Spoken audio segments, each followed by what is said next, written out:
한국에서 다 똑같은 설명회를 해드리고 있어요. 그래서 아마 제가 강의를 했던 영상이 한 4,800개 정도 돌아다니는 것으로 알고 있습니다. 그래서 언제든지 확인해 보시면 이게 똑같은 내용이구나 아실 거예요. 저는 오늘 여러분들과 함께 이야기를 나누게 된 법학박사 유영하입니다. 반갑습니다. 설명회는 이와 같은 순서로 진행을 하고자 합니다. 지금 현재 우리 엑스포 아파트의 미래를 바라보고 있는 현재, 과거는 어땠는지 살펴보고, 또 이 사업은 법에 따라서 해야 되는데 누가 할지, 도대체 이 거대한 돈은 어디서 나오는지, 또 한 번쯤은 이사를 해야 된다는데 이 이사 갈 돈은 어떻게 할 것인지 걱정도 되고 또 준비도 하셔야 되겠죠. 이런 것들이 법에는 어떻게 준비되어 있는지 한번 살펴보고, 설계안이 지금 준비가 되어 있는데 이게 결정된 것은 아니에요. 이보다 훨씬 좋아진다. 그래서 지금 현재 법에서 정하고 있는 내용들 중 표시를 한 것이다. 이렇게 내용을 살펴보기로 하고, 또 무엇보다도 돈이 문제죠. 그래서 돈은 분담금은 어떻게 되고 일은 어느 정도나 될지, 또 걱정되는 것은 공사비 문제죠. 이것은 정부에서는 어떻게 규제하고 있는지 한번 들어보고, 또 우리 동네 얘기를 해보고 우리가 어떤 목표를 하고 있는지 충분한 이야기를 나눠보도록 하겠습니다. 또 이제 이야기가 진행되는 중에 궁금하신 내용들을 중간에 질문을 하시면 이야기가 끊어져요. 그래서 끝까지 들으시고 질문을 주시면 더욱 좋겠고, 그 시간은 또 충분한 시간을 갖도록 하겠습니다. 우선 우리 아파트 유상을 보기 전에 우선 대전이라는 곳이 어떤 곳인지를 우리가 알고 가는 것도 중요할 것 같아요. 대전은 국가가 시장입니다. 좀 어안이 벙벙한 얘기죠. 우리는 서울 중심의 수도권이 있고, 다음에 경상도 쪽, 여기에가 대한민국 주요 산업기지가 있습니다. 그런데 대전에는 대한민국의 핵심 브레인들이 위치를 하고 있죠. 이게 대전이에요. 그리고 구체적으로 어떤 내용인지 볼까요?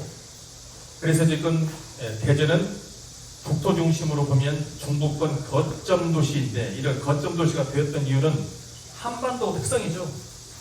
6.25 전쟁이 난 뒤로 또 전쟁이 나면 이거 큰일이죠. 그래서 이 전체 국토 계획을 준비를 할 때 대전의 위상을 어떻게 할 것인가, 여기서부터 고민이 시작이 됐던 거죠. 자, 그 결과 70년도 말에 박정희 정부에서 임시 행정수도를 대전을 정했었어요. 그때 정했습니다. 기억 안 나시죠? 그 결과 대전 정부청사 돌았죠. 대전 정부청사 있지 않습니까? 이게 박정희 정부 때 임시 행정수도를 옮기고자 했을 때 결과물입니다. 또 안보시설 돌았어요. 그래서 둔산동에 있는 것이 어디로 갔어요? 계룡으로 넘어갔죠. 그러면서 그게 뭐가 생겼어요? 자운대가 돌았습니다. 이 자운대가 뭐 하는 곳인지 아시죠? 대한민국 고급 군인들 복지와 교육을 담당하는 장소예요. 그래서 여기가 지금 현재 대한민국 중추적인 역할을 수행하고 있고, 지금 기업들 중에서는 한화가 지금 스카이 프로젝트를 진행을 하고 있죠. 근데 이번에 우크라이나 전쟁이 나는 바람에 화약값만으로만 7조를 벌었다고 해요, 이번에. 근데 어쨌거나 이런 한화가 대한민국 군수산업의 중심 핵 역할을 하고 있는데 그게 대전에 있어요. 그러면 대전에서 이런 모든 것을 연구를 해서 창원으로 보내는 거예요. 그리고 로트면서 기계는 다 만듭니다. 이게 지금 대한민국의 체계예요. 그래서 지금 현재 대전이 국가가 전체 시장으로 자리를 잡고 있다는 뜻이고, 그러고 나서 이게 없어졌느냐, 그게 아니죠. 노무현 정부 때 행정수도 이전 얘기가 나왔고, 이재명 정부에서 과학도시를 만들겠다고 또 천명을 했습니다. 자, 그러면 이 내용으로 볼 때는 이제는 한반도를 중심으로 볼 때 대전이 중심으로서 역할을 할 수밖에 없는 시대가 왔어요. 이게 대전입니다. 그런데 또 걱정되는 것은 또 도시가 소멸하고 있다는 점, 그리고 이 도시가 소멸하는 것은 인구 감소에 대해서 걱정들을 많이 하고 있죠. 그러면 소멸되지 않는 도시, 미래 가치가 있는 도시는 무엇으로 결정할까요? 그래서 기준은 또 이렇게 정하고 있죠. 인구 증가입니다. 일단 사람이 줄어드는 데는 쳐다도 보지 마세요. 여러분들이 한국 부동산 투자를 할 때도 그 지역의 인구 조사를 들여다보는데 인구 센서스 조사표를 살펴보시는데 짧으면 3년, 길면 5년 단위로 보셔야 돼요. 그런데 그것이 인구가 감소가 지속적으로 되더라. 그거는 투자하면 안 돼요. 망하는 부동산이에요. 자, 그런데 유일하게 유성구가 인구 증가 구입니다. 또 청년 인구 비율이죠. 여기서 청년 인구 비율 중에서는 경제 핵심 인구를 얘기합니다. 근데 현재 경제 핵심 인구는 25세에서 59세까지를 얘기해요. 근데 그 인구가 지금 유성구가 가장 비율이 높아요. 그래서 유성구는 커가는 도시다. 지역 내 총생산률, 이건 다른 데서 못 따라오죠. 또 고용률, 이 또한 이것은 지금 너무나 과도하게 박사님이 많아요. 우리 유성구, 우리 이 엑스포 아파트만 해도 제가 처음에 12월 달에, 작년 12월에 와서 뜻있는 분들과 처음 얘기를 나눴는데, 제가 도시비주거 환경정비법 법학 박사입니다. 그랬더니 웃으며 소리로 여기 앉아 있는 사람 반절이 박사요. 그래서 제가 약호가 콕 죽었습니다. 근데 그만큼 우리는 고용률도 좋고 고급 인력들이 뭉집되어 있는 것이죠. 재정 자립도도 이 또한 지금 현재 대전 특히 유성구가 가장 우수한 지역이죠. 그러면 이제 주택에 대해서 한번 살펴보죠. 대한민국을 아파트 공화국이라고 이야기로 공공연하게 하고 있죠. 그러면 이런 아파트 공화국이라는 이야기는 비슷한 얘기죠. 얼죽신이라고 얘기하죠. 이게 젊은 세대들이 사용하는 얘기인데 얼어 죽어도 신축, 그래서 얼죽신이에요. 요즘 젊은 세대들은 발바닥에 흙이 묻으면 죽는 줄 알아요. 애들이 이렇게 나와 있다가 벌레가 그 무릎 위에 기어가면 발 썩는 줄 압니다. 요즘 아이들 그렇게 키워요. 그러다 보니 요즘은 아파트에서 아파트 입주를 계속 지속적으로 하고 있고, 특히 더 재밌는 앙케이트 조사 중에서는 아파트를 고향이라고 생각하는 젊은 세대가 20대, 30대에 되어 있다는 거예요. 그러면 대한민국은 앞으로도 주거문화에 있어서는 아파트가 생활의 중심이 될 것이다. 그런데 이 아파트 중에서도 대단지가 인기가 있습니다. 그 이유는 주민 편의시설과 커뮤니티 시설이 갖춰져서 그렇죠. 자, 그런데 가게도 우리 엑스포는 이거 없어요. 없잖아요. 그래서 지금 뒤에서 살펴보겠지만 상대적으로 가치가 저평가되어 있는 거예요. 이거 갖춰야 됩니다. 그런데 30년 전만 해도 우리 아파트 아주 좋았죠. 근데 이것만으로 가지고는 요새는 충족하지 않습니다. 예를 들어서 그 도서관 하나만 하더라도 어린애들이 다니는 키즈 도서관, 초등학생이 다니는 도서관, 중고등학생 도서관, 다음에 어른들이 전문가가 공부할 수 있는 전문가 도서관, 그리고 스터디를 할 수 있는 그런 또 회의실, 이렇게 고루고루 갖춰져 있어요. 이게 요즘 아파트에서 준비하고 있는 상태죠. 또 이 커뮤니티 시설 중에서 운동시설도 보면 깜짝 놀랍니다. 여러분들 혹시 시간이 있으시면 개포주공 3단지나 또는 서초 그랑자 이런 데 한번 들어가 보세요. 뭐 별게 다 있어요. 골프장은 기본이고 실내 수영장 있고 프라이머 있고 또 농구장 있고 별게 다 있습니다. 그래서 모든 것이 원스톱 생활이 되는 것이 대단지에서 가능하죠. 우리도 이 가능성을 가지고 있죠. 지금은 없습니다. 또 주변 여건이 이렇게 큰 단지가 들어오다 보니 학교나 쇼핑센터나 병원들이 자리를 잡게 되죠. 그래서 자꾸만 대단지로 몰려가죠. 그런데 이 아파트는 새로 지어질 때마다 점점 현대화됩니다. 웃으며소리로 아파트는 집사람한테 물어보라고 그러죠. 아저씨들이 와서 분양사무소에서 실컷 얘기 듣고 나서 도장 찍으시죠. 그러면 대답이 집에 가서 집사람한테 물어봐야 된대요. 그래서 아저씨들은 도장 못 찍어요. 찍을 수 있어요? 솔직하십니다. 자, 그런데 이것은 그만큼 이 구조 변화들이 여성 중심으로 바꿔간다는 거예요. 그래서 여성분들이 분양하우스에 들어와서 이 아파트 불편해. 그러면 분양 끝난 거예요. 그래서 모든 아파트들이 생활 편의시설로 점점 바뀌어가다가 그리고 고초가 되면서 프라이버시가 중시되는 시대로 바뀌었죠. 옛날에는 아파트에서 이 전체가 아파트라면 이 중앙이 로열층이었죠. 로얄층, 로얄 층수에 해당이 됐는데 요즘은 안 그래요. 로얄층, 이쪽이 로얄층입니다. 맨 꼭대기로 가에 있는 곳, 사생활이 보호받는 곳, 이곳을 로얄층이라고 해요. 시대가 바뀐 거예요. 그래서 요새 집도 고층화되고 있죠. 그런데 향후 주거 계획에 대해서 또 앙케이트를 해봤습니다. 그 결과 80%가 앞으로 아파트에서 살 것이다라고 응답을 했어요. 그리고 현재 부동산 거래되고 있는 내용들 중 76%가 아파트예요. 그래서 대한민국은 영원한 아파트 공화국이다. 이 대한민국이 주어진 현실인 것 같습니다. 근데 우리는 강남이라는 것에 대해서 소망이 많죠. 그러면 강남적인 삶이란 무엇일까? 한번 고민해 보셨습니까? 강남적인 거. 무엇을 강남적이라고 할까요? 다들 강남 하고 있죠. 여러분도 강남입니다. 한번 볼까요? 우선 강남적 삶이란 주거는 아파트에서 생활하는 것을 전제로 합니다. 자, 강남 한번 보세요. 서초, 강남, 송파 어때요? 다 아파트 주거지역이에요. 두 번째, 경제적으로는 중산층들 이상이 생활을 하는 곳이라고 생각합니다. 그래서 이분들은 경제 수준이 거의 비슷비슷해요. 별로 말썽이 없습니다. 근데 지금 엑스포 아파트 어때요? 지금 경제 인구가 70% 이상이에요. 지금도. 그래서 중산층들이 살고 계시고 이제 경제 생활을 하지 않는 분들도 윤택합니다.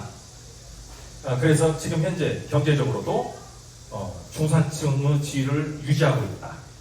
문화적으로도 지식과 교양이 한양이 되어 있는 사람들, 그래서 문화적으로도 어울림을 갖고 있죠. 교통도 보겠습니다. 교통은 바둑판식으로 돼서 소통이 되어야 되죠. 이거 비교할 수 있는 것이 김포 한번 보겠습니다. 김포가 신도시가 만들어졌는데 망했어요. 망한 이유, 김포에서 강남을 나오기 위해서 버스를 1시간 기다려야 돼요. 망한 거예요, 그러면. 근데 우리는 어때요? 이제 지금 현재 뒤에서 보겠지만 조만간에 전철도 놓여질 것 같고 교통도 편해요. 그리고 여기는 지금 정리가 잘 돼 있죠. 앞으로 더 정리될 것 같아요. 프라이버시는 어떻습니까? 단지가 형성이 돼서 외부인들 못 들어오게 하죠. 우리는 다소 개방적입니다만 향후에 우리가 아파트를 건설하게 되면 입주민들 외에는 출입이 조금 복잡해질 거예요. 그래서 이제 프라이버시를 보장하고 있는 생활을 하더라. 강남 사람들이 그렇다는 겁니다. 자, 편의시설은 어때요? 원스톱 생활이 됩니다. 강남에 있는 아파트들에서는 일단 퇴근하면 안 나가요. 거기에 들어와서 식사하고 운동하고 충분히 쉬고 생활이 다 이루어져요. 그래서 원스톱 생활이 되는 것들도 강남적인 삶의 하나로 보고 있죠. 그리고 대형 쇼핑몰이 들어오게 되죠. 그래서 대형 쇼핑몰들이 이제 백화점과 병원 이런 것들이 함께 어우러져서 생활의 편의성을 도모해 주죠. 하나 더 있습니다. 물이 있어야 돼요. 이 강남적인 삶 중에서 물이 필요합니다. 왼불 처음에 지금 우리가 한강변 얘기를 하는데 실질적으로 이 물에 대한 처음 이야기는 잠실에서 시작이 됐어요. 잠실에서 한강 물을 끌어들여서 석촌호수를 만들고 주변에다가 집을 짓기 시작했어요. 그러다 보니까 물 주변에 살면서 수변 공간이 만들어졌죠. 그러면서 이틀이 강남적인 생활이 되기 시작한 거예요. 그러고 나서 이제 어디로 점핑이 됐어요? 일산으로 갔습니다. 그래서 일산 호수공원 옆에 멋진 집들이 들어오기 시작했어요. 그 다음에 어디로 갔어요? 김포 아락길 옆으로 갔는데 이건 망했어요. 망한 이유, 객길 가는데 뚝이 있어서 아무것도 안 보여요. 실패한 작품이에요. 근데 지금 우리는 어때요? 여러분들의 집에 자산으로 갑천이 있습니다. 이거 우리가 잘 만들어 보면 좋을 것 같아요. 그러면 이런 것들, 주거, 경제, 문화, 교통, 그리고 물까지 합해서 이런 것을 합해서 강남적인 삶이라고 하더라. 그러면 강남 한번 만들어 보죠. 어떻게 해요? 제국적으로. 그런데 이제 아파트 상품성에 대해서 한번 보시죠. 요즘은 젊은이들은 이 아파트, 집에 대한 생각이 어르신들과 많이 달라요. 어떻게 다르냐면 구축, 옛날에 지어진 집은 중고나라 당근마켓 정도로 생각합니다. 이런 얘기를 들으면 어르신들은 이런 버르장머리 없는 놈들 이게 무슨 소리야 이게. 집은 가족들이 모이고 화목하게 지내고 안식처이고 이런 생각을 하시죠. 요즘 젊은이는 그렇지 않아요. 주식 투자나 집 투자나 또는 금 투자나 선물 투자나 석유 투자나 그 중 하나일 뿐이에요. 그래서 요즘 젊은이들하고 얘기해 보면은 어느 지역에 너 있어? 이렇게 물어봐요. 어디 살아가 아닙니다. 너 어느 지역에 집 있어? 이 투자 개념으로 바뀐 거예요. 자, 그래서 새로운 신축은 백화점 신상으로 생각해요. 그러면 중고나라도 가지고 있지만 신상이 나오면 이에 대해서 매력을 이끌고 신상을 사는 것처럼 아파트도 신상을 구입을 해요. 이게 지금 대한민국 주거 문화가 됐어요. 이 점에 대해서 우리가 착안을 좀 할 필요가 있죠. 그럼 엑스포 현황을 한번 살펴볼까요? 우리는 대전은 섬입니다. 우리가 동떨어져서가 아니고 시내에서는 좀 떨어져 있기는 해도 이 지역이 워낙 학력이 높고 특수한 사람들만 살기 때문에 대전은 섬이라고 불러요. 나쁜 의미에서 섬이 아니고 좋은 의미에서 섬이에요. 학력도 높고 생활 수준도 높고 그래서 대전에서는 섬으로 부릅니다. 전에 한번 어떤 친구가 말을 안 들어서 너 왜 그렇게 말을 안 듣냐, 이런 것은 기본적으로 좀 지켜야지 그랬더니 하는 소리가 제가 고향이 섬이어서 그렇습니다. 어느 섬인데 여의도입니다. 여의도도 섬은 섬이죠. 예. 근데 그런 여의도처럼 우리도 유성구는 대전은 섬처럼 존재하는 거예요. 근데 현재 20대는 급감하고 60대 이상은 증가하고 있습니다. 성장이든 자녀들은 떠나고 고령층만 계속 남게 된다면 점점 요양원으로 바뀔까요? 지금 현재 우리도 여러 가지 문제로 여러 가지 수선을 대수선을 해야 될 상황이죠. 근데 이것은 탄탈로스 저주처럼 영원히 꺼지지 않는 저주예요. 언제까지 고칠 거예요? 그러면 결국 해결점은 재건축을 하시는 거죠. 그래서 재건축의 법을 준비를 하고 시작을 한 거죠. 자, 그러면 이제 노후 아파트가 만들어졌을 때 이제 부정적인 것을 한번 볼까요? 우선 노후화가 되면 20년 이상 된 아파트를 얘기합니다. 관리비 증가하죠. 우리도 똑같습니다. 그리고 어느 단지든 아파트가 20년이 되기 시작하면 주민 간 갈등이 생기기 시작해요. 이걸 해야 됩니다. 한쪽 이상 하지 말자. 이것도 해야 됩니다. 그걸 왜 해? 이렇게 해서 갈등이 생겨요. 그래서 대한민국 20년 이상 된 아파트에서는 피해갈 수 없는 여건입니다. 그러니 지금 우리 동네에서도 5년만 지나면 지금보다 훨씬 어려워지죠. 배관이나 이런 것들이 모두 힘들어지게 되고 비용은 더 들어가고 연료는 떨어지고 비용은 또 고발생을 하게 되고 이런 일이 발생이 되겠죠. 자, 그러면 이렇게 되면 환경이 악화되고 가격이 하락합니다. 우리 가격 다른 고수 아파트에 비해서 많이 저평가되어 있죠. 자, 이렇게 되면 일부 여유 있는 세대가 이사를 나가요.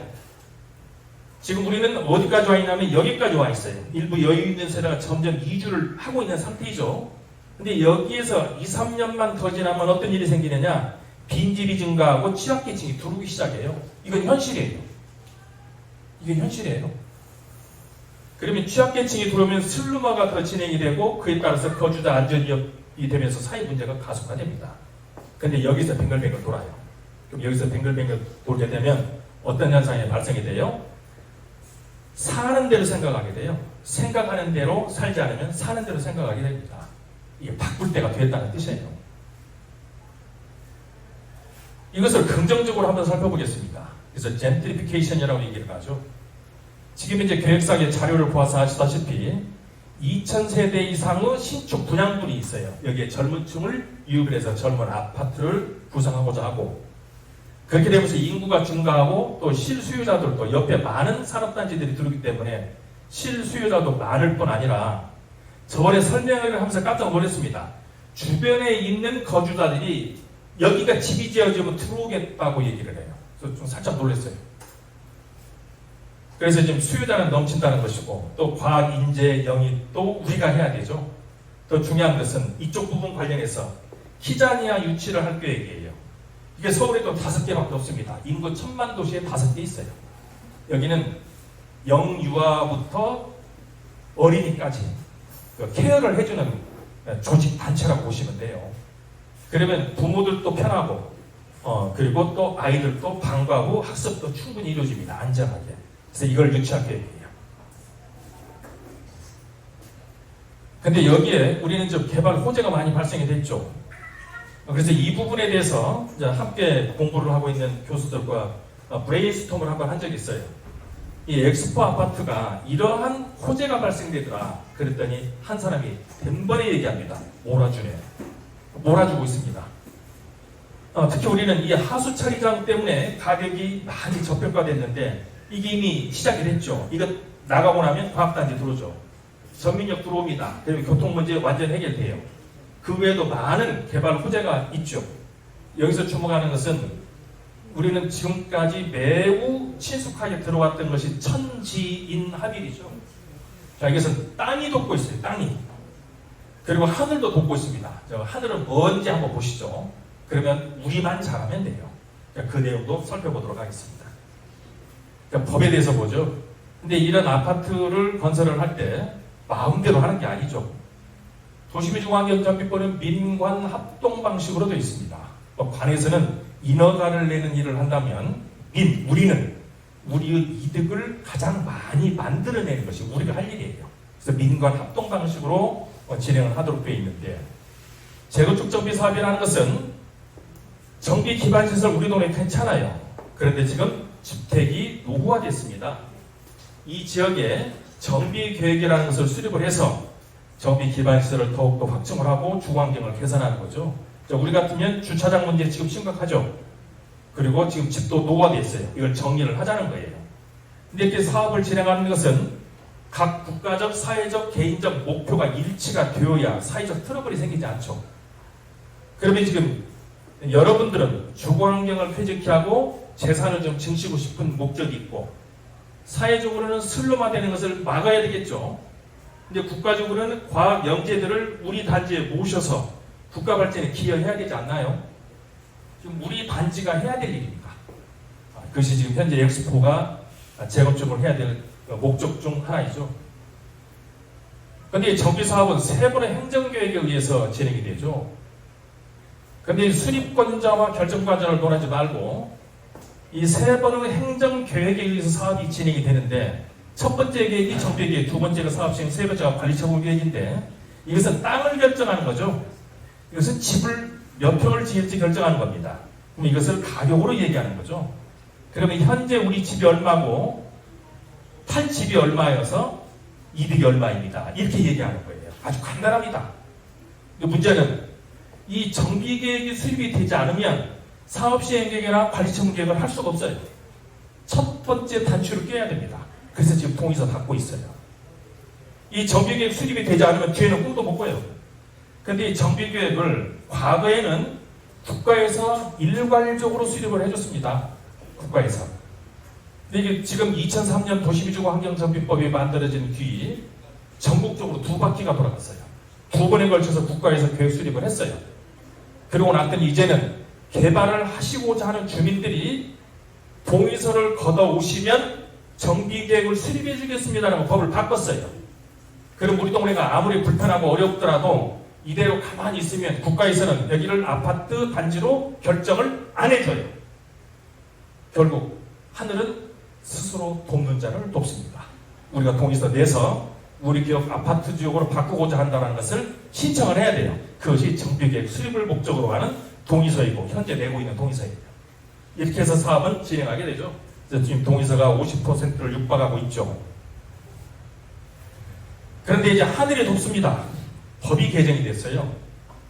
위원장님께서 설명을 드렸듯이 동의서가 일원화가 됐습니다.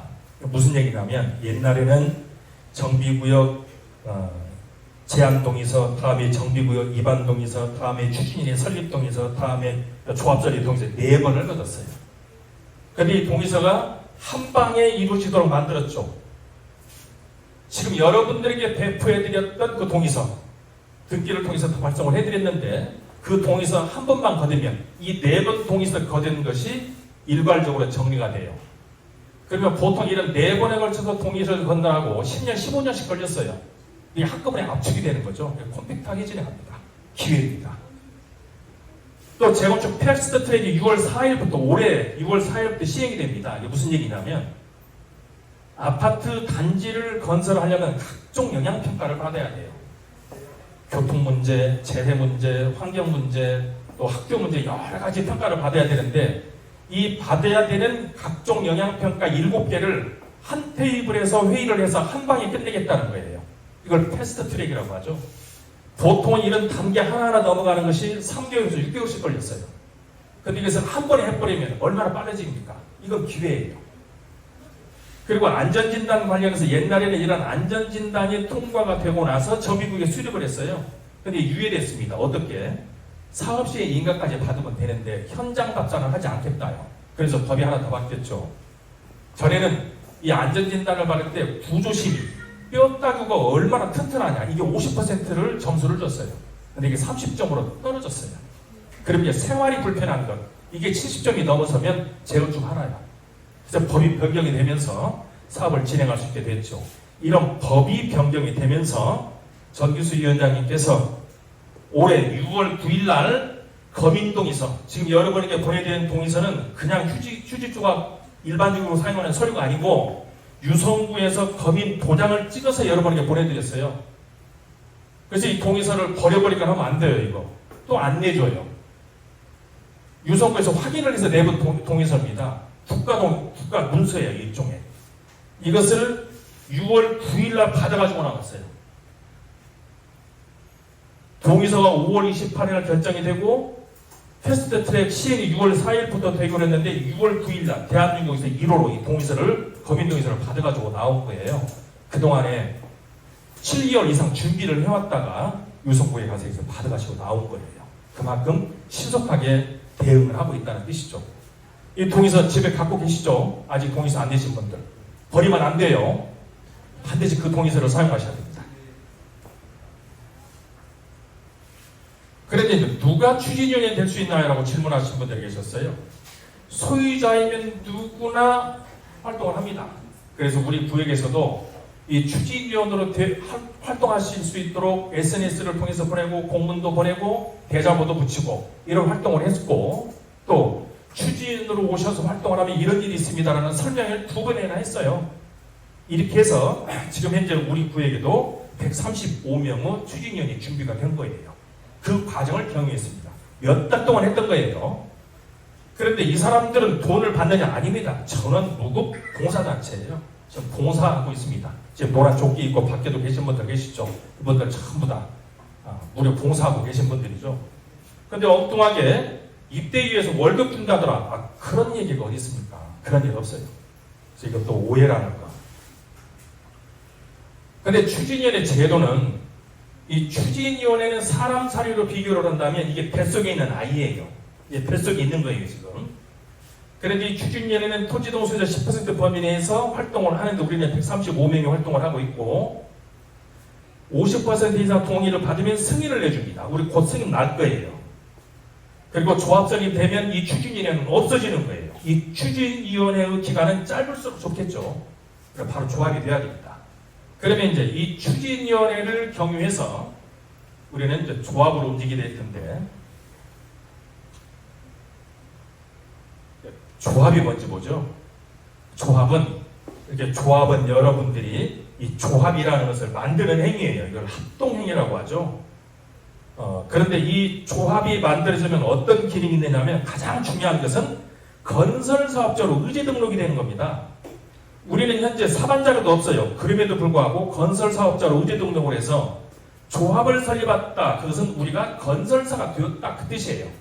그러면 시공건설사들하고 여러분 조합하고 한번 비교해 볼까요? 이 건설사들은 자기네들이 땅을 사서 자기네들이 집을 짓고 이 집을 팔아서 이득을 그 사람들이 가져가는 거예요. 근데 여러분들은 자 있는 땅에 여러분 지금 살고 계시잖아요. 있는 땅에 여러분들이 집을 지어서 여기에서 발생되는 이득은 여러분한테 가져가는 거예요. 이 건설사예요. 그래서 이 사업은 여러분들이 조합이라는 건설사를 만들어서 사업을 진행한다는 것. 이게 조합입니다. 근데 또 이렇게 얘기하는 사람도 있습니다. 추진위원장이 조합장인가요? 아니에요. 추진위원장은 추진위원장이고 조합장은 창립총회에서 선출을 해야 돼요. 그런데 선출하는 과정을 볼까요? 도시미주환경정비법은 공법이기 때문에 조합은 공공단체예요. 그렇게 공공단체라고 하면 국가나 지방자치단체랑 똑같은 거예요. 공공성을 다 똑같이 띄고 있습니다. 자, 그래서 임대위원으로 활동을 하시고자 한다면 조합장, 이사, 감사, 대위원으로 활동을 할 때는 총회에서 무기명 비밀투표로 뽑는 겁니다. 그러면 어떻게 뽑느냐? 정관, 도시기준환경정비법에서 정한 정관과 선거관리 규정에 따라서 선거관리 계획을 수립을 하고 공고에 따라 입후보 등록등을 한 다음에 선거관리위원회의 주관하에 총회에서 무기명 비밀투표를 해요. 아주 까다롭습니다. 얼마나 까다롭느냐면 지금 정비조합에서 사용하고 있는 이 선출 규정이 공공단체 단체장 및 임원 선출에 관한 규정 더하기 일반적으로 조합에서 사용했었던 선출 규정 더하기 대통령이나 국회의원 선출했었던 선거 규정이 이제 엎어져 있어요. 그래서 굉장히 어려워요. 아주 투명하게 사업을 진행을 해서 선거권과 피선거권을 보호하면서 민주적인 조합 설립을 하도록 강제하고 있죠. 이렇게 진행합니다. 우리도 이렇게 할 거예요. 그런데 또 우리 토지동 소유자분들 중에서 이게 재건축을 하면 낼 돈이 없는데 라고 걱정을 하세요. 근데 이 이야기는 아마도 지역주택조합 사업과 혼돈을 하는 것은 아닌가 생각이 들어요. 지역주택조합은 주택법에 의해서 무주택자들이 사람들을 모아서 벽돌 쌓기를 하면서 집을 짓는 거예요. 이 벽돌 쌓기란 그때그때마다 돈을 내는 거예요. 자, 가입비 10% 내세요. 이번에 10% 내셔야 됩니다. 이번에 사업인가 받기 위해서 10% 더 내셔야 돼요. 다음에 인가 받기 위한 5% 토지가 필요합니다. 10% 더 내세요. 다음에 건축비 필요합니다. 10% 더 내세요. 사업이 진행을 되는 과정에서 계속 돈을 내면서 사업을 진행을 해왔어요. 그러다 보니 우리도 이 재건축을 하게 되면 내가 돈 내야 되나? 이런 걱정을 하시는 것 같아요. 근데 우리는 주택법이 아니고 도시민주환경정비법에 따라서 사업을 진행하고 있기 때문에 이 정비사업을 진행할 때는 그 누구도 돈을 내는 사람은 없습니다. 우리만 내는 게 아니고 대한민국에서 이 정비사업을 하면서 조합원이 중간에 돈 내는 사람은 한 명도 없어요. 자, 그럼 이 많은 돈을 어떻게 할까요? 자, 여기에서 좀 번외 얘기를 한번 하죠. 미국 이민법을 보면 기분 나쁘게 돼 있어요. 아주 기분 나쁩니다. 우선 학위 소지자, 국제대회에서 1등한 사람, 이런 사람들은 이민 신청을 하게 되면 일주일 내에 이민 오세요 하고 이민장이 바로 떨어져요. 두 번째 이민 나가는 사람은 이제 투자 이민이에요. 지금은 5억을 투자를 하고 5년 기다리면 영주권이 나와요. 이것도 안 되면 이제 노동 이민을 갑니다. 5년 동안 한 구역에서 5년 동안 노동을 하고 나면 영주권이 나와요. 그래서 노동력과 자금과 브레인을 다 빼가는 거예요, 미국에서. 아주 기분 나쁘게 돼 있죠. 그런데 투자 이민 중에서는 또 세 가지로 나눕니다. 하나는 국가에서 프로젝트를 운영하는 것, 하나는 지방정부에서 운영하는 것, 하나는 개인이 하는 것. 근데 개인이 하는 것에서 이 일을 하게 되면 더 빵꾸 나요. 최소한 주에서 하는 정도, 가장 안전한 것은 국가에서 프로젝트를 운영하는 곳에 5억을 집어넣어야 내가 안전하게 영주권을 받아가요. 자, 그러면 이 얘기를 하는 이유, 이 사업은 공법에 의해서 국가 책임하에 진행되는 사업입니다. 그래서 자금 관련해서 국가의 책임하에 이렇게 제도적으로 준비를 해놨습니다. 보시는 대로 우리 단계처럼 되어 있는 지금 추진위 단계에서는 PM이나 정부에서 자금을 대여받아서 조합을 설립하고, 조합이 설립되면 시공사를 뽑죠. 그러면 시공사에서 보증금으로 사업비를 빌려줍니다. 그러고 난 다음에 관리처분 인가를 받게 되면 은행에서 돈을 빌려주기 시작해요. 그러고 나서 조합에서 착공을 하면 분양처분하죠. 조합이 이때부터 수입이 들어와요. 그럼 빌렸으면 또 갚는 거예요. 그리고 나서 맨 마중에 입주할 때 정산을 하도록 되어 있죠. 그럼 이것은 제도적으로 법에서 규정을 두고 있고 돈 흐름을 준비를 해놨어요. 자, 이 과정에서 조합원들 돈 내는 사람 있나요? 없어요. 어느 조합이든 조합원들이 중간에 돈 내는 일 없습니다. 이것은 국가 목적적으로 공법에 따라서 진행되는 사업이기 때문에 국가 책임하에 이렇게 진행이 되고 있어요. 그런데 또 이런 걱정을 합니다. 지금 현재 우리가 추진이 설립하고 조합을 설립하려고 하는데 만일의 경우에 중간에 조합 설립이 안 되면 이거 돈 어떻게 누가 내야 돼? 이거 동의서 낸 사람이 책임 지는 거 아닌가? 이렇게 걱정하는 분도 있어요. 내지 않습니다. 만일에 조합 설립이 되지 않았을 때 판례가 관리처분에 준하는 토지 등 소유자의 결의가 없는 한 개인에게 돈 못 받아간다고 못을 박았어요. 그래서 한 사람 한 사람한테 돈 지급할 수가 없어요. 그래서 실질적으로 이런 일이 경기도 구리에서 있었죠. 그런데 여기서도 조합 설립이 안 됐습니다. 그랬더니 광역지자체에서 총 비용은 40%, 그리고 해당 지자체에서 30%, 그리고 남은 금액은 세금으로 경감을 해서 토지동 소유자들에게 돈을 물린 사례가 없어요. 근데 괜히 이런 걱정도 하세요. 잘 모르시니까 그럴 수는 있습니다. 그러니까 걱정도 안 하셔도 됩니다. 자, 그런데 또 이사를 하려면 내가 돈이 있어야 돼. 집을 빌려서 갈 텐데, 그러면 이 이자는 또 어떻게 할까요? 또 이렇게 걱정하시는 분 계셨죠. 근데 이 또한 도시미주환경정비법에서는 제도적으로 사업 진행하는데 자금이 준비되시지 이것도 정리가 잘 되어 있죠. 자, 보시면 관리 처분을 하게 되면 여러분들에게 이주비를 드리게 되는데, 이 이주비는 내 재산가의 60에서 70%를 줘요. 근데 나 이 돈 가지고 이사 나가는 거 좀 힘들어. 조금 더 줘. 더 가져갈 수도 돼요. 그러고 나면 보통 이사는 3년 정도 나가 계시는 거예요. 이 3년이라는 것은 집 짓는 시기입니다. 지금 이사 가는 거 아니에요. 자, 그러면 단계별로 볼까요? 우리는 현재 정비구역 입안을 하기 위해서 동의서 받고 있어요. 조합이 설립될 것이고, 사업인가를 받은 것이고, 관리처분을 받아요. 그러면 이때 여러분 이사 갑니다. 그러면 조합에서는 집을 다 지어서 들어오세요 라고 또 연락을 드릴 거예요. 그럼 여러분이 나가 있는 기간은 관리처분이 되고 난 이때 2028년 후반부 또는 2029년 초 이 정도에 이사 가는 거예요. 근데 이제 재개발 사업을 재건축을 합시다 그랬더니 지금 이사 가는 줄 알아요. 이사 지금 안 가요. 지금은 행정적인 업무를 진행할 때입니다. 그래서 이사 시기는 2028년 말 또는 29년 초에 이사를 가는데 3년 정도 이사를 할 것이다. 그러면 이주비는 어떻게 줄까요? 말씀드린 것처럼 국가정책과 금융정책에서 주는데 60에서 70% 정도로 기본 이주비로 나갑니다. 그러면 이 이주비 비용은 말씀드린 것처럼 종전자산평가 금액에서 주는 것인데, 이자는 어떻게 할까요? 그래서 조합은 사업비로서 납입을 합니다.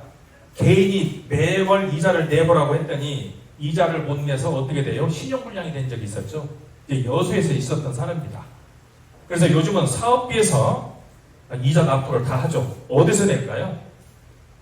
우리 2000세대 분양분 있지 않습니까? 사업 이득 있죠. 여기에서 대신 내는 거예요. 그래서 여러분들이 이자 안 내요. 그러면서 이주비 정산은 준공 입주시 정산을 하게 되죠. 그런데 서울 깍쟁이들, 경기도에 있는 깍쟁이들이 이주비를 받아서 뭘 하는지 좀 봤어요. 봤더니 이걸 가지고 재산 증식을 하더라는 거죠. 그럼 여러분들도 이제 우리가 재건축을 한다가 아니고 지금 현재 내가 가지고 있는 이 자산으로 나는 자산 포트폴리오를 어떻게 할까 고민할 때가 됐어요. 한번 고민할 때 됐습니다. 이 사람들 돈 받아서 어떻게 쓰는지 볼까요? 이주비를 받아서 가면 이주를 하는데 주변에서 비슷한 집을 하나 사가지고 여기서 살고 계시고, 조합에서는 집을 다 완성을 할 겁니다. 그러면 준공 시점에 어느 것을 선택할 것인지 결정하게 되더라는 거죠. 이렇게 해서 재테크를 하고 있어요. 자, 그러면 이런 걱정도 하십니다. 그러면 내가 여기서 집을 사면 1가구 2주택 되는 거 아닌가요? 아니죠. 관리처분이 되고 나면 여러분들이 이사 가고 나면 철거를 해서 여기는 집이 없어요. 집이 없으면 1가구 2주택이 돼요? 안 되죠. 그래서 분양권만 가지고 계시다가 집이 완성이 됐을 때 결정을 하는 거예요. 이렇게 해서 재테크를 하더라는 거죠. 고민해보세요. 그런데 우리는 지금 이런 것을 한 번도 안 해봤기 때문에 저게 될까라고 의문을 합니다. 의문 갖지 마십시오. 하고 있는 짓입니다. 또 내 아이가 학교에 다니고 있다고 얘기를 하시죠. 이것도 걱정 안 하셔도 됩니다. 특히 이제 압구정동 같이 복잡한 지역에서도 이 문제들이 모두 교육 자치권과 통합권이라는 대원칙에 따라서 정의를 했죠. 공통학군에 있으면 현 거주지를 선택을 해서 등교를 할 것이고, 멀리 가게 되면 개별 등교를 하거나 전학을 선택할 수 있죠. 그런데 나는 좀 멀리 이사를 가야겠는데, 그런데 난 여기서 학교를 다니고 싶어. 또는 여기서 계속 학교를 다니고 싶은데 이거 어떻게 해야 돼? 고민하시는 분들 계시죠? 이런 분들을 경우 봤더니 한 2달 정도 먼저 빨리 이사를 나가셔서 자리를 잡더라는 거죠. 그러면 지금 현재 우리가 이사 시기를 언제라고 했죠? 2028년 후반부, 2029년 초에 이사 갑니다. 그럼 이때 졸업을 하는 것은 별 어려운 일은 없을 것이고, 여기에 학령이 걸려있는 경우는 이것도 활용해 보시라는 것과, 또 교육당국에서는 조합과 협의를 통해서 교육권을 인정할 수 있도록 협의하도록 되어 있습니다. 그래서 별 문제 없이 학교 문제도 정리가 되더라는 거죠. 설계안 한번 보죠. 근데 이 설계안 관련해서도 이거 확정된 거 아니에요. 지금은 법에 정해진 범주 내에서만 여러분께 말씀을 드리는데, 이 설계 도면은 오늘 보여주는 도면도 중요하지만 이 도면은 앞으로도 2번 더 바뀝니다. 오늘 보여드리는 것은 건축법상의 도면을 보여드리는 것이고, 두 번째로는 사업인가를 받을 때 다시 바뀔 거예요. 그리고 마지막으로 착공 전에 실시 도면을 또 한번 보여드리게 되는데, 이렇게 도면이 바뀔 때마다 필수적으로 하는 거 있죠.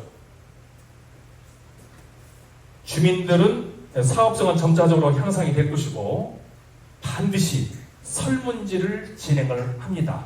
그래서 지금 여러분들에게 지금 20평형대 또 30평형대 40평형대 50평형대가 나와 있는데, 그것은 건축법상에 도면을 표시한 것이고, 여러분들이 앙케이트를 해서 나는 몇 평형대를 원한다는 그 주평형대를 결정을 해서 그림을 다시 그릴 거예요. 이게 결정된 거 아니에요. 현재 우리는 용적률 300%를 가정을 해서 6,004세대가 교육이 되어 있습니다. 따라서 약 2,000세대 넘게 일반 분양을 할 계획을 가지고 있고, 하나의 완결된 도시로서의 아파트를 건설할 계획을 가지고 있죠. 그래서 리조트형 조경과 대규모 커뮤니티 시설을 갖춘 특별한 공간으로 준비를 하고자 합니다. 근데 이 내용은 이제 다음에 또 한번 중설명회를 하게 될 때 설계사무소 전문가로부터 또 상세한 설명을 듣게 될 겁니다. 그래서 갑천 조망로 프리미엄 또 45층 조망을 볼 수 있는 이런 초경관 아파트를 건설할 계획을 가지고 있죠. 또 지금 이제 갑천을 품고 있는 하나의 단지를 만들고자 하는데, 지금 이 갑천이 여기에 계신 분들만의 자산이 아니고 우리 아파트 전체의 자산이에요. 그래서 모두가 다 향유하는 것이죠. 산이나 강이나 누구 것이 아니지 않습니까? 그것처럼 이 갑천에 접하고 있는 이 갑천은 우리 아파트 모두 것이라는 것. 그래서 갑천을 볼 수 있도록 3면 개방형 베란다를 준비를 해봤고, 층고도 2.5m 더 높여볼 생각입니다. 발코니도 더 특화해서 밖으로 바로 나갈 수 있는 이런 것들도 준비를 해봤죠. 그리고 지금 포베이를 적용해서 이제 평형별로 보면 이 베이라는 것은 이 벽 주창으로 봤을 때 칸이 몇 칸인가를 베이라고 얘기를 해요. 그래서 포베이입니다. 지금 우리는 2베이, 3베이로 돼 있죠. 근데 뒤에서 자세히 보겠지만 포베이로 됐을 때 개방감이 훨씬 좋아지고 면적이 훨씬 넓어지는 효과가 있죠. 근데 말씀드렸듯이 이 평형대는 지금 확정된 거 아닙니다. 여러분들과 앙케이트를 통해서 더 좋은 평면과 도면을 준비할 겁니다. 그런데 구축 아파트보다 신축 아파트가 더 넓다는 이야기는 들으셨을 거예요. 물론 얼마나 넓어지는지 보죠. 제가 넓힌 것이 아니고 법이 바뀌어서 그래요. 발코니 확장을 법제화해서 서비스 면적이 넓어졌습니다. 우리는 2베이로 집을 지어서 지금 살고 계세요. 근데 지금은 4베이로 면적을 짓다 보니까 이만큼 발코니 면적이 확장이 됐어요. 또 여기도 발코니 면적이 확장이 됐어요. 그래서 지금 현재 사용하고 있는 면적보다 훨씬 넓어졌죠. 하나 더 있습니다. 옛날에는 중심선 치수로 내 전용 면적을 계산을 했어요. 무슨 얘기냐면 옆집과 나와의 중간 가운데, 그럼 이 벽 반절은 남 거고 반절은 내 거였어요. 그렇게 해서 내 지구 면적은 이 벽의 보이지 않는 면까지 합해서 내 전유 면적, 세금 내는 면적이었어요. 근데 이제는 안목지수, 눈으로 보이는 것, 다시 말해서 벽 면부터가 내가 사용하고 있는 실사용 면적으로 법이 바뀌게 됐죠. 그럼 이 벽 두께만큼 내 면적이 넓어진 겁니다. 실질적으로 수치로 한번 확인을 해봤습니다. 우선 가장 기초적으로 84평방미터짜리를 비교를 해봤더니 지금 현재 8기를 32평으로 팔았어요. 근데 세금은 25평으로 세금을 내는 거예요. 전용민족으로 세금 내는 겁니다. 그런데 이렇게 살고 있을 경우에 실질적으로 쓰는 것은 내가 29평을 쓰고 있어요. 왜냐하면 투비니까. 그리고 또 벽 가운데를 내 전유면으로 계산했기 때문이죠. 근데 이것을 새로 건축되는 곳으로 바꿔봤어요. 이제 34평형이죠. 전유 면적이 25평 똑같습니다. 근데 안목치수와 베란다 서비스 면적이 넓어지면서 37평을 실제로 사용하고 있어요. 8평 넓어졌습니다. 이번에는 18평, 24평을 한번 줄여가 봤어요.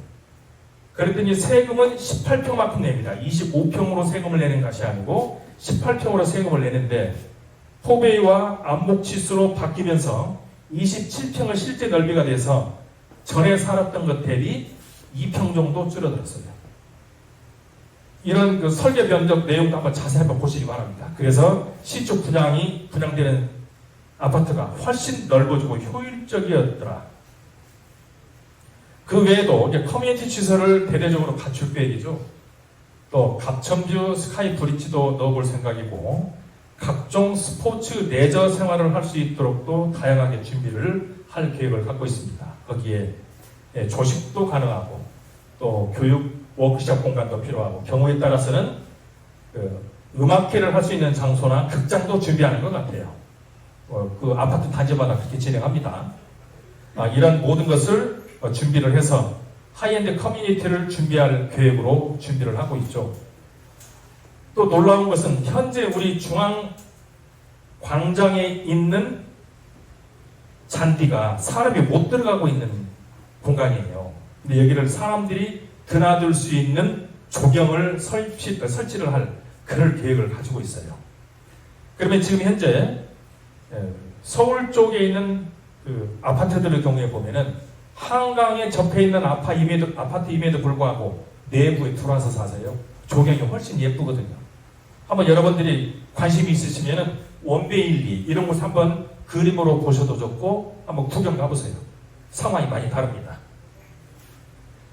자, 그래서 이제 또한 산책로도 우리가 외부만 돌아도 2km 이상은 되는 것 같습니다. 그래서 명품 주거단지를 만들어서 프리미엄 단지를 만들고자 계획을 수립하고 있죠.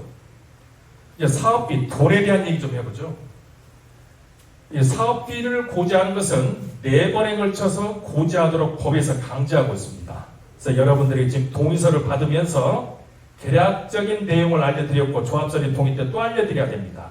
분양신청 시 또 알려드리고 관리처분 때 또 알려드려야 돼요. 대강대강 하지 말라는 거예요. 법에서. 그리고 여기에서 경비구역 결정고시 할 때도 주먹구구식으로 누구 한 사람이 하는 것이 아니고 감정평가를 해서 알려라는 거예요. 다만 추정분담금이라는 거죠. 근데 마지막으로 관리처분할 때는 감정평가를 전제로 한 개별적 구체적인 가격을 고지해야 되죠. 그래서 법에 정해진 대로 당 추진에서도 여러분들이 지금 제출하고 있는 동의서 내용에 정비구 결정을 목적으로 할 때 계약적인 분담금 내용을 모두 고지해 드린 겁니다. 그런데 이제 우리 소유주들 중에서 내가 지금 현재 개발을 하려면 분담금이 얼마이고 이익금이 얼마인지 알아야 내가 동의를 하지 이렇게 말씀하시는 분들 계세요. 그런데 그 내용을 부러지게 얘기를 못하죠. 못하는 이유는 현재 여러분 집 평가 안 했어요. 시공사 안 뽑아서 사업비가 얼마인지 몰라요. 또 새로 지어서 팔 집이 얼마인지 알 수 없습니다. 그래서 모든 것을 계략적으로 지금 현재 추정분담금 프로그램이라는 절차에 따라서 계략적으로 알려드린 내용이지 확정적으로 얼마입니다 라고 얘기를 못하는 거예요. 그래서 이것은 순차적으로 여러분에게 고지하게 됩니다. 그럼 이런 재건축 사업을 진행했을 때 조합원들에게 주는 혜택이 뭔지 볼까요? 다 아시는 것처럼 분양가가 우선 저렴하죠. 보통 정비 사업을 진행을 해보면 일반 분양가 대비 조합원이 20% 정도 쌉니다. 우리는 35% 싸요. 왜? 일반 분양이 2,000개나 되어서. 로얄층 우선 분양합니다. 또 조합원 여러분의 특히 품목이 있어서 보통 시스템 에어컨이나 발코니 확장, 샤시 이런 것들을 무료로 해드리죠. 지금 현재 시설을 해보면 한 7천만 원 정도 해당이 되는 것 같아요. 그 취등록세가 반토막이 납니다. 또 개발 이득금은 온전히 조합원들에 돌려드리게 되고 조합원이 조합원으로서 조합원 아파트를 분양받게 되면 부가가치세 면제입니다. 이런 것이 사업을 하면서 조합원들에게 주어지는 특혜이고, 이것 말고도 한 20개 정도 더 된다는 교수님도 계시죠. 그럼 이제 정비사업과 분양가를 한번 보시죠. 통상적으로 부동산 가격은 우상향한다라고 얘기를 하고 있죠. 종국적으로 우상향하죠. 근데 지금 여러분에게 처음 가르쳐진 가격이 P1입니다. 조합 설립 때 한번 또 고지를 해드릴 것이고, 사업 시행 인가가 될 때 여러분 집에 대한 평가를 해서 이게 여러분 가격이에요. 여러분 현재 여러분에게 고지된 가격이 이것으로 되어 있으나 실질적으로 여러분들에게 사업 시행 인가가 된 다음에 평가된 가격이 여러분 가격이에요. 그래서 이 가격은 허수입니다. 아직 이 가격이 여러분 가격이에요. 그러면 여러분들이 입주를 해야 될 가격은 이 가격이에요. 그러면 이만큼이, 여기는 헌집, 여기는 새집이어서 가격 차이가 나겠죠. 그런데 실질적으로 여러분들이 입주를 할 때는 이 가격입니다. 그래서 이만큼이 개발 이득금이에요. 이 노란색으로 표시된 것이 사업을 완성하고 그러면 조합원들한테 배부해야 될 이득금입니다. 이것을 국가에서도 알아서 자꾸 세금 내라고 하죠. 근데 실질적으로 이렇게 되는 것은 보기 좋게 만든 것이고, 사업 진행 과정에서 나타나는 그래프는 이런 지렁이 모양이었어요. 지금 이제 우리 동네에서도 이런 현상 나타나고 있죠. 뒤에서 상세히 보겠지만, 정비구역 지정이 되고 나면 가격이 한번 가파르게 올라가요. 그러고 나서 사업 시행 인가를 받게 되면 이때부터 가격이 가파르게 올라가는데 약 이 가격은 2.5배가 올라갑니다. 그럼 이 가격은 무작정 2.5배가 아니고 서울도 2.5배, 부산도 2.5배예요. 근데 서울 가격과 부산 가격을 비교를 해보면 서울이 100이라고 하면 부산은 60 정도 되더라고요. 그러면 서울도 2.5배 올라가고 부산도 2.5배 올라가요. 대전도 2.5배 올라갑니다. 다 똑같이 올라가요. 그래서 여러분들이 지금 재개발 재건축되는 곳에 가보면 신축 아파트 가격 보면 입이 떡 벌어질 거예요. 이게 현실이에요. 우리도 이런 현장이 곧 옵니다. 기다리세요. 자, 그러면 여기에서 가격이 올라가는 이유는 엑스포 아파트가 아파트를 지어도 좋은 땅으로 결정되었다고 소문이 나면서 투자자들이 몰려서 가격이 올라가요. 그러면 여기에서 가격이 가파르게 올라가는 이유는 여기까지는 행정행위를 하게 되고 여기서부터는 이제 집을 짓기 시작합니다. 그리고 모든 위험성이 없어졌기 때문에 가격은 새 집에 대한 희망으로 가격이 계속 가파르게 올라가더라는 거죠. 이게 일반적인 그래프입니다. 자, 그런데 하기는 해야겠는데 새 집에 들어갈 분담금이 없어서 걱정하시는 어르신들 계시죠. 근데 젊으신 분들이 별로 걱정 안 해요. 근데 이제 은퇴를 하신 분들이 더 겁이 납니다. 이유, 내 경제 시계가 멈췄기 때문에 그래요. 내 경제 시계가. 근데 이 개발이 시작이 되면서 경제 시계가 움직이기 시작합니다. 지금도 움직입니다. 뭐 볼까요? 이것은 여러 가지 대응 방안이 준비가 되어 있죠. 먼저 재건축 사업에 대한 접근을 할 때 열의 특수 반응을 먼저 한번 살펴보도록 하겠습니다.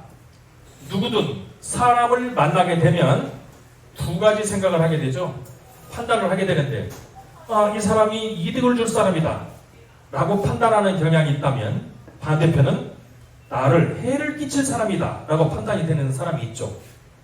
이 사람들은 보통 긍정적인 마인드고 이제 부정적인 마인드인데, 성향이 긍정적, 부정적인 것도 있지만은 경험상으로 그렇게 되기도 하는 것 같아요. 그러면 재건축을 많이 해본 사람들, 이렇게 해서 이득을 본 사람들은 이거 할 일이라고 생각을 하죠. 그래서 이 사람들은 이득을 계산하고 관계를 계산합니다. 반면에 일을 한 번도 안 해봤어요. 두려움이 많아요. 그러면 실패를 걱정하고 돈 걱정을 하고 관계 타제를 해요. 이게 보통 사람들이 새로운 사람을 만났을 때 반응이 나타나는 일반적인 성향인 것 같아요. 근데 지금 현재 우리 동네도 이 재건축이라는 것을 아파트가 만들어진 이후 처음 해요. 걱정이에요. 근데 걱정은 풀어놓으셔도 됩니다. 어떻게 풀어지는지 볼까요?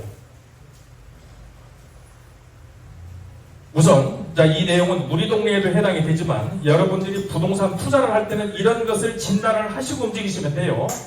먼저 그 지역에 급매 물건이 소멸이 됐다. 투자자 유입이 시작이 됐다요. 우리가 작년 12월에 여러 번 단지를 처음 방문했습니다. 그리고 이 지역의 수세를 전부 다 확인을 해본 결과 5억씩 했었던 때도 있었어요. 32평형 기준으로. 그런데 우리가 여기 처음 왔을 때 3억 2천이 안 됐어요. 처음 왔을 때. 그러다가 점차적으로 설명회를 진행을 하면서 3억 8천까지 올라왔어요. 그래서 KB 부동산 투자 시세가 3억 7,500으로 나온 거예요. 그런데 지금 현재 여러분 부동산 사이트 들어가 보세요. 금매 물가 싹 사라졌어요. 없습니다, 지금. 그러면 여러분들도 금매 물건이 사라졌다. 투자자 유입이 시작이 되었다요. 그러면 부동산 가격은 올라갈 준비가 되었다죠. 두 번째, 정부 대출 규제가 시작이 됐다. 이 얘기는 과열 방지를 하는 겁니다. 우리들 아이들 키울 때 애들 열 오르면 어떻게 해요? 해열제 먹이죠. 정부 규제는 해열제를 주는 거라고 생각하시면 돼요. 완화를 하는 것은 뭐예요? 막 밥 먹이는 거예요. 나가 뛰어놀으라고. 그렇게 생각하시면 돼요. 그러면 정부 대출 규제가 시작이 됐어요. 지금 과열이 상정이 되고 있다고 보이는 겁니다. 그럴 때 투자는 시작하는 거예요. 전세금과 매매가 가격이 접근이 되는 것을 보는데 지금 현재 강남 지역은 50%예요. 근데 우리는 77%까지 접근이 돼 있어요. 그러면 매매가의 77%까지 전세가가 올라왔다는 것은 전세가가 매매가를 들어 올린다는 뜻이에요. 그러면 부동산 가격은 상승한다. 하나 더 있죠. 매수 심리 추세다. 지금 현재 우리가 동의율이 47%예요. 이 47% 동의율이 되고 나니 거기 사업되네. 사람들 오기 시작해요. 그래서 지금 가격이 올라가는 중이에요. 그럼 여러분들도 이게 기본적인 틀입니다. 이런 툴을 보시고서 다른 곳에 투자하세요. 자, 그러면 우리 동네에서 이제 무엇을 남겨줄지 한번 볼까요? 우리가 32평에서 34평형으로 가고자 하는데 우리가 아무것도 안 하면 3억 7,800 4억 자산을 남기는 거예요. 아무것도 안 하고 있으면. 그러나 이 가격은 더 떨어질 거예요. 근데 우리가 사업을 진행하게 되면 분담금 2억 7천을 내야 되지만 내 총 재산은 6억 7천이 되겠죠. 내 자산은. 그런데 이 사업을 마치고 나면 시세 차익 등 이익이 발생이 돼서 10억 5천이 돼요. 그러면 결국 나는 내 자산에 2억 7천을 더해서 순자산이 3억 8천이 증가가 되는 겁니다. 그러면 이 사업을 진행을 할 때 지금 내야 될 돈을 걱정하는 것이 아니고 이 사업을 진행했을 때 결과가 무엇이냐를 보세요. 여러분들 정기적금 할 때 어떻게 합니까? 지금 있는 돈 집어넣어서 정기적금하고 3년 4년 기다리잖아요. 근데 여러분들 돈 집어넣지도 않고 기다리면서 3억 8천이 생겨요. 이런 사업이 어디 있어요? 이 결과를 한번 고민해 보세요. 그런데 이제 그럼에도 불구하고 분담금은 어떻게 할 것이냐 이에 대해서도 여러 가지 대안들이 준비가 되어 있죠. 그럼 하나씩 살펴볼까요? 주택 공급부 원칙에 따르면 사업을 진행을 하면서 새로 집을 사게 되면 계약금 20%, 중도금 10%씩 6번 그리고 잔금 20%를 내고 입주를 해요. 엑스포 아파트도 처음 입주할 때 이렇게 하셨어요. 그래서 중도에 이렇게 돈 내라고 어깨가 휘었을 겁니다. 근데 재개발정비 사업을, 재건축정비 사업을 할 때는 어떻게 합니까? 계약금 없어요. 그리고 중도금 안 냅니다. 그리고 입주 시 정산을 해요. 그래서 입주 시까지 분담금 걱정 없이 계시면 돼요. 입주할 때 정산해요. 그래서 중간에 돈 내는 사람 없다고 그랬죠. 이렇게 제도적으로 준비합니다. 또 이런 것도 있습니다. 입주 잔금 유예입니다. 보통 아까 말씀드린 대로 사업을 진행하면 준공 입주 시 돈을 다 내고 입주를 하는 것이 일반적이에요. 그래서 요즘 시공간조사들은 입주할 때 잔금 다 내시는 것이 아니고 2년 또는 4년 후에 잔금 다 내셔도 좋습니다. 이렇게 입성을 해요. 그러면 새집 가격이 상승이 돼서 이익 발생되는 것은 조합원이었고 이렇게 해서 그 차익을 보전을 합니다. 이런 방법도 있고 또 있죠. 사업을 진행하면서 결국은 이제 분담금 이자 때문인데 이자는 크게 이주비 이자, 사업비 이자, 중도금 이자가 있어요. 근데 이주비 이자는 입주시 상환하면 정리가 될 것이고 사업비는 조합에서 정리를 합니다. 그러면 내가 새집 들어갈 때 중도금 돈 부정한 부분, 예를 들어서 지금 2억 얼마를 내야 될 중도금에 대한 이자, 이게 이제 걱정이지 않습니까? 근데 이 또한 현재 여기 살고 있는 분들이 새로 입주하지 못하는 일이 발생되지 않도록 금융 상품을 준비했죠. 입주행사지 금융 상품권을 장기적인 30년짜리를 준비해 놓고 있어요. 그래서 사업을 진행하고 나서 여기에 살고 있던 사람들이 입주하지 못하는 일은 만들어지지 않는다. 이렇게 제도적으로 준비되어 있다는 점. 하나 또 있죠. 정비사업형 주택연금제도입니다. 우리 동네에도 봤더니 권리 분석을 하는 중에 알게 됐던 것이 지금 현재의 집을 주택연금을 활용하는 분이 계셔요.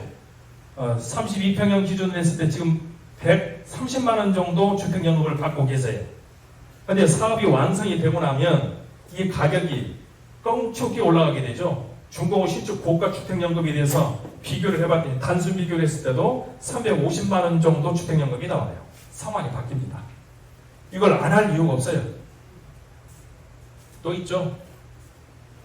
다운사이징입니다. 다운사이징이라는 것은 규모를 줄여가는 것인데 이 규모를 줄이는 것도 두 가지 방법입니다. 규모에 의한 다운사이징이 있습니다.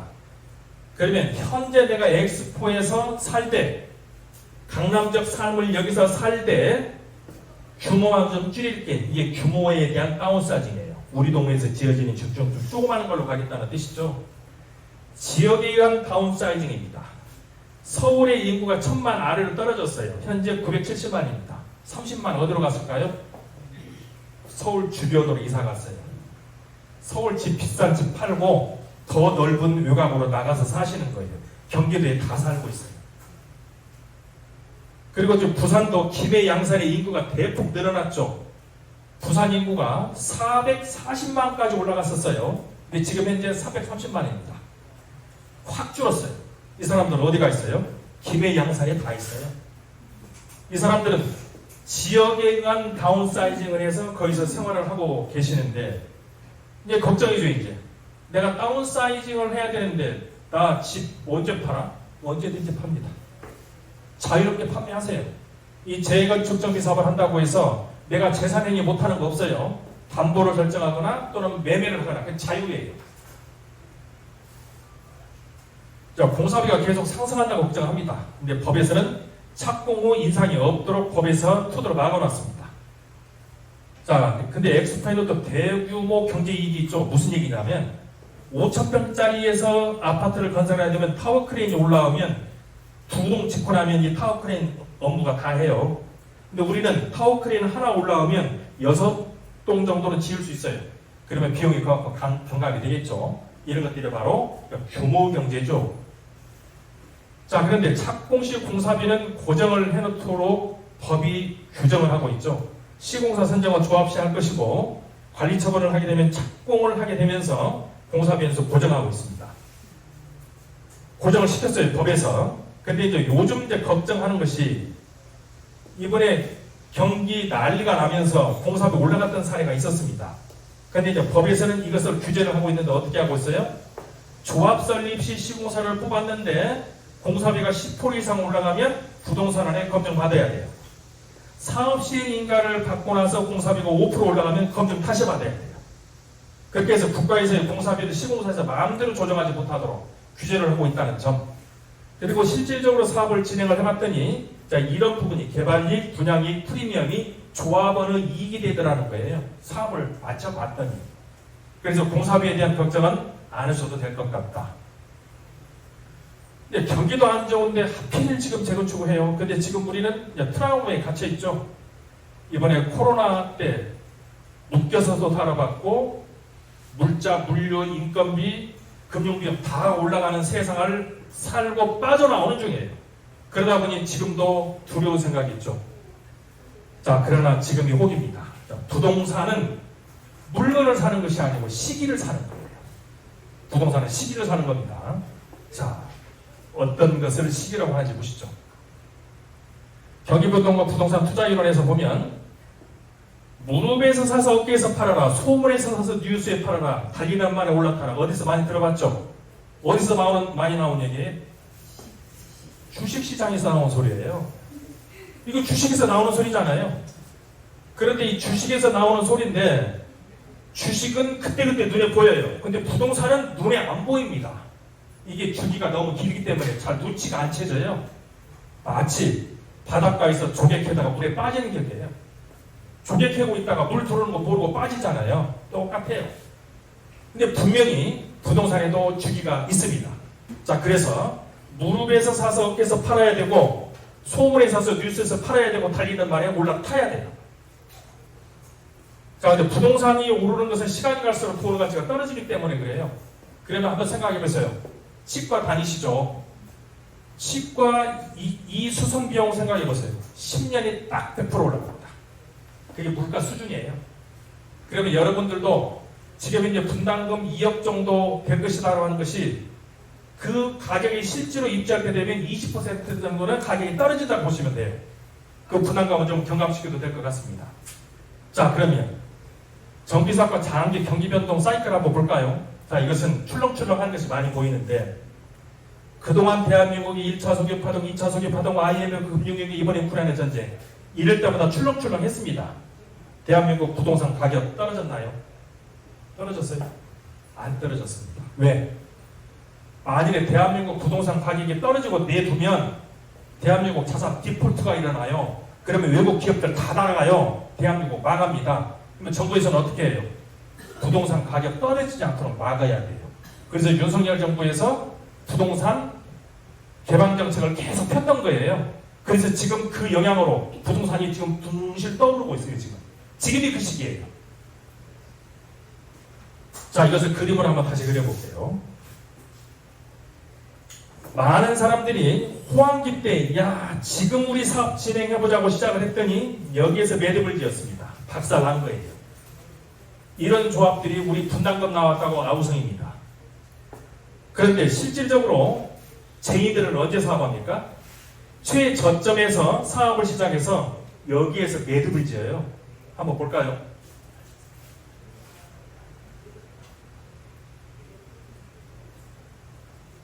정점이 있으면 하락 초기가 발생이 돼요. 징후가 보입니다. 그리고 평균 가격에서 조정 공연을 진행하다가 폭삭 떨어져서 바닥을 칩니다. 그러다 회복 초기가 와요. 그러면 이 바닥 가격을 알 수가 없어요. 내가 바닥인지 아닌지 아무도 모릅니다.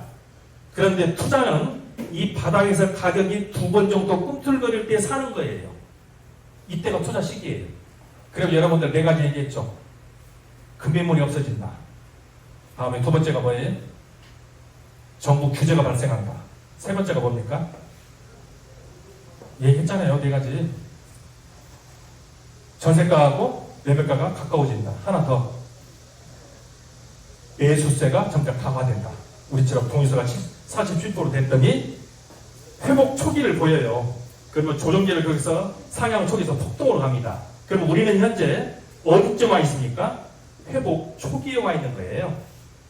그러면 여기에서 우리 이제 동의서를 걷어야 돼요. 그래서 이 앞에서 동의서를 걷어서 인허가를 다 맞춰놔야 행정적인 업무를 정리를 해서 여기에서 분양처분해요. 그래서 우리 동의서 지금 필요해요. 이건 늘 있는 기회가 아닙니다.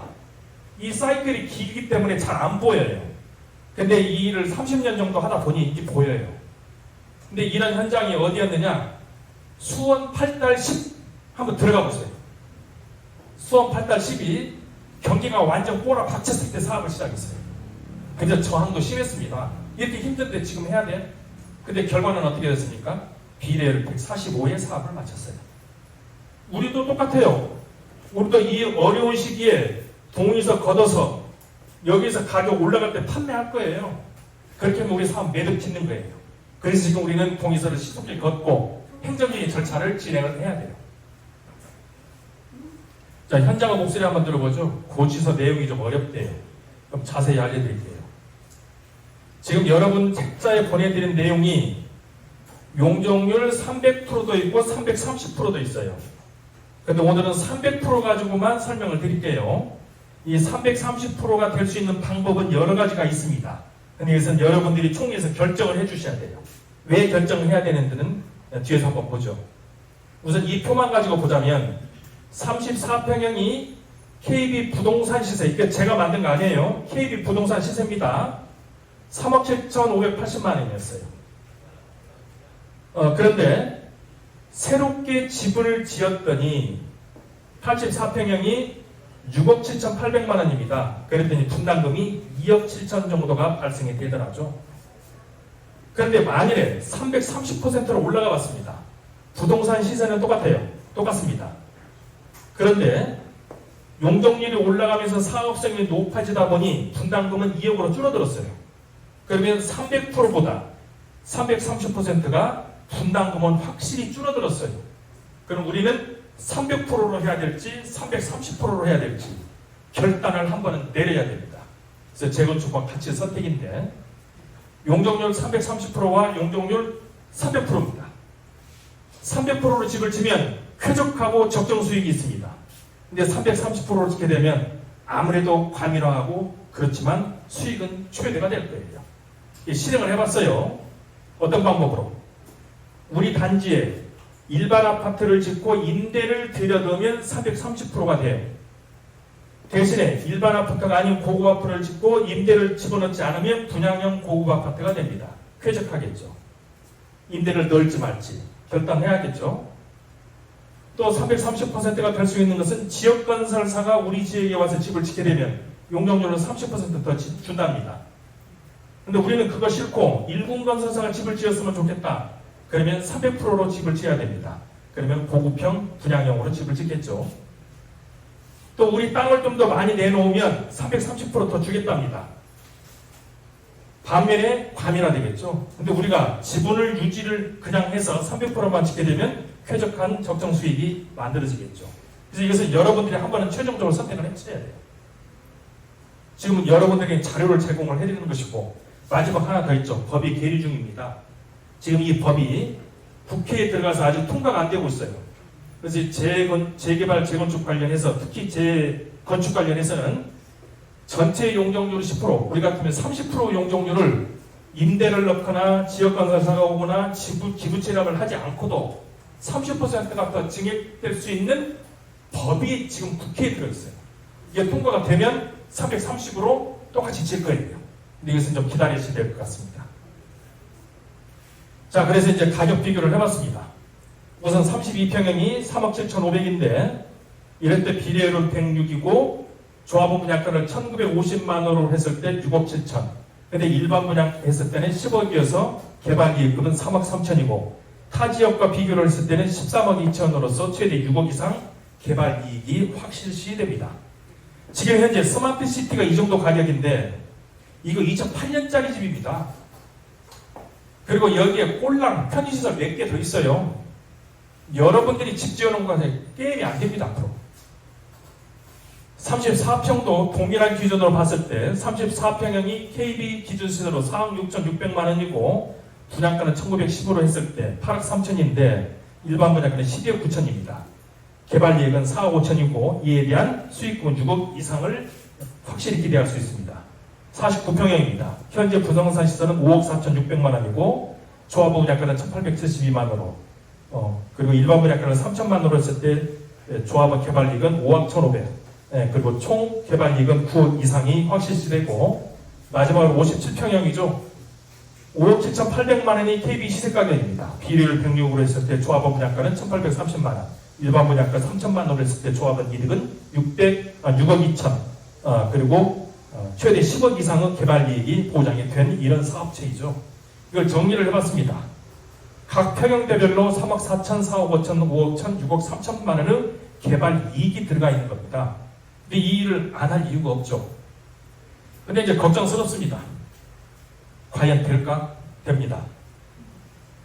지금 현재 4,000명 정도 되는 단지에서 불과 2달 넘게 50% 동의서를 얻었다? 이것은 가히 기적이라고 해도 돼요. 이거 기적이에요. 그래서 우리는 지금 올해 가급적이면 추석 전까지 해서 동의서를 다 맞춰버리고 싶어요. 근데 여러분들이 좀 도와줘야 됩니다. 그래야 우리가 또 행정적인 업무를 하는 거예요. 그래서 이 주민들의 협조가 필요하다는 것. 컬리언시티 목표를 정해봤습니다. 지금 현재 우리 아파트는 법이 개정이 되어서 하늘이 돋고 있고 개발 호재가 발생이 되어서 땅이 돋고 있습니다. 그런데 좋지 않은 것도 있죠. 타구역에서 지금 집을 짓고 있습니다. 근데 우리는 9개월 만에 지금 이만큼 동의율을 얻었고 9월 말까지는 질의응답 등을 통한 간담회를 지속적으로 할 계획이에요. 그래서 궁금증은 다 해소하도록 하겠습니다. 시간적 목표를 정했습니다. 지금 정기수 위원장님께서는 이 사업을 진행하는 것에 관련해서 동의서 진구를 신속히 마치고 정비구역 결정 고시를 받은 후 7년 내 입주를 하려고 합니다. 여러분들이 나가서 사시는 기간은 3년 정도 됩니다. 그러면 이렇게 집이 지어지고 나면 15년 내에는 우리 아파트 같은 아파트는 따라오지 못할 아파트를 건설할 계획이에요. 그래서 지금도 지속적인 연구를 하고 있습니다. 그래서 개량을 해갈 것이라는 점. 자, 오늘 이야기를 들어보면 주변의 변동과 규제가 완화가 됐다는 점, 취준형 활동 중이고 무료봉사단체로서 활동을 하고 있으며 재건축 기간 중 누구도 돈을 내지는 않습니다. 중간에 사업이 무산되더라도 소유자들한테 책임 묻지 않습니다. 이주비와 이자는 제도적으로 준비되어 있고 학교도 교육자치권으로 보장합니다. 면적은 넓어졌습니다. 가격은 높아졌고 총 재산은 증가합니다. 경기 상승 국면이 지금이 시작할 때입니다. 조합에게는 분양가와 세제 그 외에 특혜 품목이 많이 있습니다. 지금 현재 알려드린 것은 고지 내용이 개략적인 내용이고, 자, 이런 것들을 실현하기 위해서는 동의서를 내야 되죠. 구슬이 서말이어도 꿰어야 보배입니다. 이런 아무리 좋은 것들이 많아도 동의서 진구가 안 되면 정부구역 시작을 못해요. 걸음마도 못 뛰는 거예요. 그럼 이 기회를 정말 이제 잘 활용하셨으면 좋겠습니다. 자, 그런 의미에서 저는 야구의 걸 한번 비교해봤습니다. 야구 좋아하세요? 예. 야구는 언제부터 시작하십니까? 아니죠. 9회 말 투아웃부터 시작하는 겁니다. 예. 9회 말 투아웃부터 본격적인 야구를 하는 거죠. 9회 말 투아웃 시작하는 가장 의미는 뭡니까? 말루, 홈런, 역전이죠. 짜릿하죠. 짜릿하잖아요. 예. 자, 우리 이걸 한번 해보시죠. 자, 그런데 이걸 하기 위한 전제 조건이 있습니다. 1루, 2루, 3루에 주자가 있을 때 홈런을 쳐야 만루 홈런이 되고 역전이 되는 거예요. 그렇죠. 그러면 1루, 2루, 3루는 동의서예요. 동의서를 안 내면 만루 홈런, 역전 안 됩니다. 다 같이 합심하셔서 만루 홈런 한번 쳐보시죠. 네, 그렇게 해서 이 지역사회가 발전이 되고 또 국가적인 과학자들이 우리 단지에 와서 편안하게 살면서 또 국가 발전을 할 수 있는 이런 단지를 만드는데 또 여러분들이 함께 동참해 주셨으면 좋겠습니다. 제 설명회는 여기까지 마치겠습니다. 고맙습니다. 자, 이제 제가 원래 이 도시비주공환경정비법의 강의가